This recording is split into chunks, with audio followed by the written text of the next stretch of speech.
People, Deluded, I'm back again. Good morning, and I hope you're all doing well, especially Arsenal fans, obviously, after losing on penalties to Liverpool.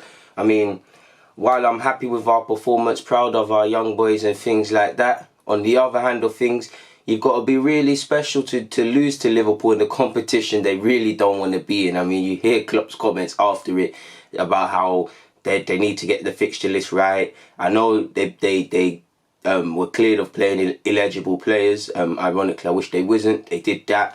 And they've got other things to play for. So while I think while it was a good result on top of being an entertaining performance for the fans, and also obviously for me as an Arsenal fan, we lost on penalties and we lost, and again it's another defeat to Liverpool.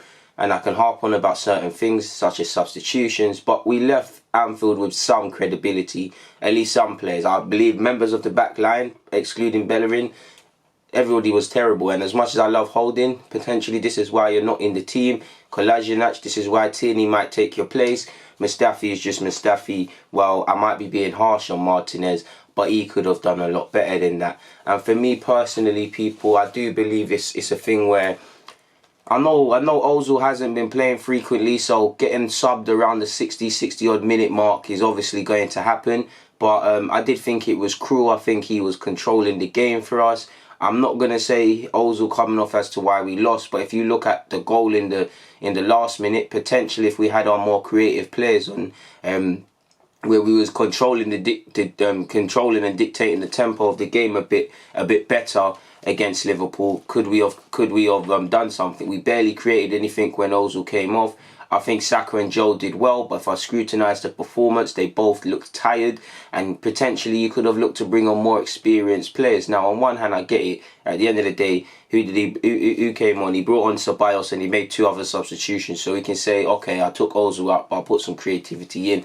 But I feel the substitutions of Torreira and Ozil changed the game, and for me, with XHAKA not playing and whatnot, well, I wouldn't say I can guarantee, but it would be wise not to play XHAKA, or for XHAKA to be at the Emirates for the game against Wolves.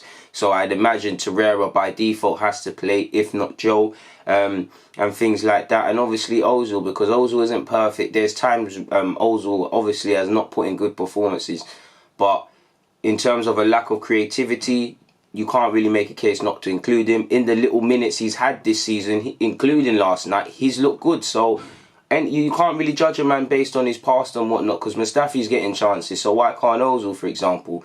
I think you've got to go with Ozil against Wolves, man. It's going to be difficult. They play 3 at the back, 5 in midfield. But Torreira and Ozil have to play people. And again, Ozil might not be perfect, but just to have that option in the side, at least until January, where we can review his future or other players can be brought in, we've got to. And as for Torreira, is it no coincidence Torreira played in a more natural role? And yeah, he scored and he got forward for that, but he was relatively composed and calm and things like that.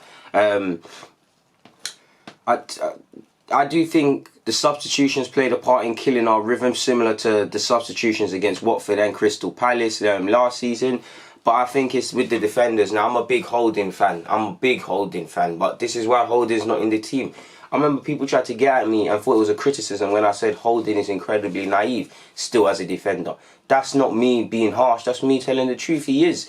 His marking at times is naive, at times he gets too tight. Yesterday, like you saw, which I've been saying, his heading can be poor. His positioning and off the ball needs to improve, because not just him, I saw Bellerin do it, even though I think Bellerin was alright. People are seeing defenders, looking at them on the half turn and then completely unaware of them. And you look at Origi, yeah? Go and look at Origi's movement between Mustafi and Holding, people. He's having a field day. He's in between them, on their shoulders, people. Do you get it? And what I liked about him, I can't remember if it led to a goal, but he was here with them, and it's like he clocked that they knew where he was. So it's like he made a false run. He checked back and he made a run for the defender, and they didn't pay attention, and he came back in. It's these sort of things, people. Off the ball, obviously, for Oxlade-Chamberlain's cross for the own goal for Mustafi. Kolasinac is out of play. Joe Willock half-hearted goes with his runner. Again, positioning from our centre-halves. Ultimately, the underlying mistake, regardless of the sequence of play, is Mustafi. It's a poor defence. It's a poor attempt at a clearance and poor defending.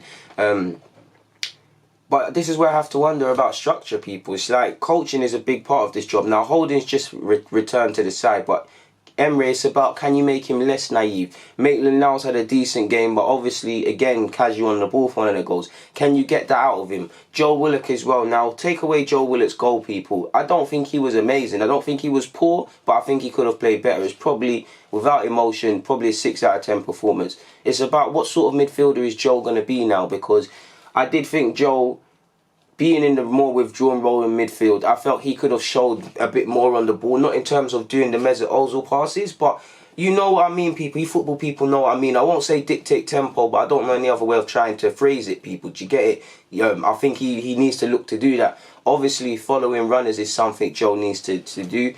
He's still developing, but I'm looking at EMERY'S. Can you coach that into him? Because coaching is a big part of this role, people.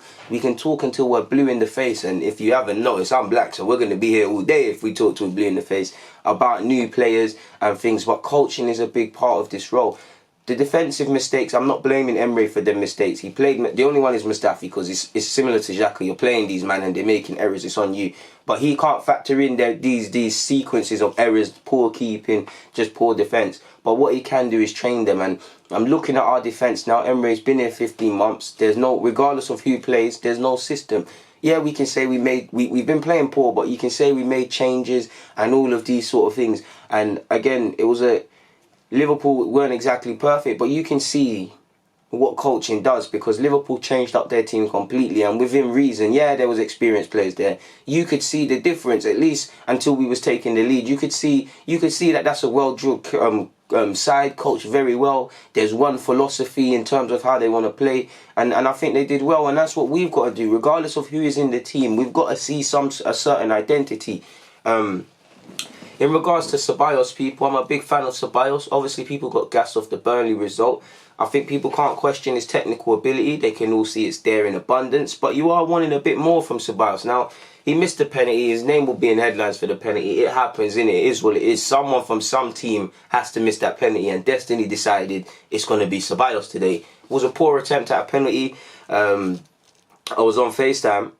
And I told the person that this guy is going to miss people, because you could just see his language, his body language was a bit easy to read as a keeper. So I won't say you could see where he was going, but you could see where he's going. But you do want to see a bit more from Ceballos. Now, I have a bit of leniency, because apart from Aubameyang and his goals are not masking his performance, just masking how we are in terms of offensively or offensively, like I said by accident on AFTV. Not what attacking players really excelling because of the system or really excelling. There's only one Aubameyang, so I'll give a bit of caution to Ceballos, or I'll be easy with him, because there's not really any attacking players that are at Arsenal that are excelling. A bit of that is due to the system, but you are wanting a bit more. For Emery, he needs to define how he wants to use Ceballos.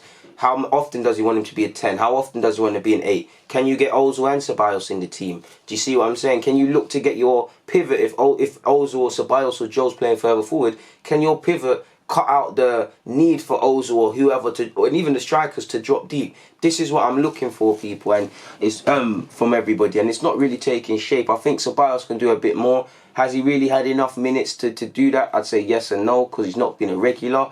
But you are wanting a bit more. I want him to sign permanently, regardless, people. I see value there. I see a good player. But at the end of the day, if you lot were the boardroom and I was advocating that we need to go and do this, and I brought my laptop and my presentation and I tried to detail reasons why we should sign Ceballos beyond the obvious, I'm scratching my head and I'm probably struggling to convince you.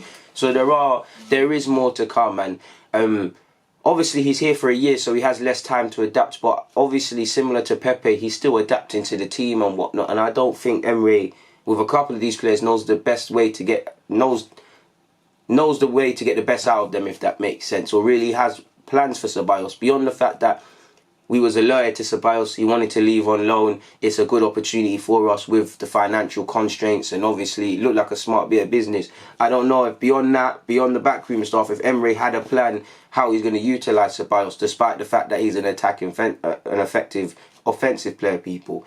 But who knows? For now, though, I was actually meant to talk about young players that have left this club, but we started talking about Arsenal, Liverpool. So yeah, man, we lost. It's on to Wolves. It is what it is, people. Yeah, man, I just thought I'd get some last bit of notes off my mind. So there it is. DG, I'm out though. Comment, subscribe, and do the rest.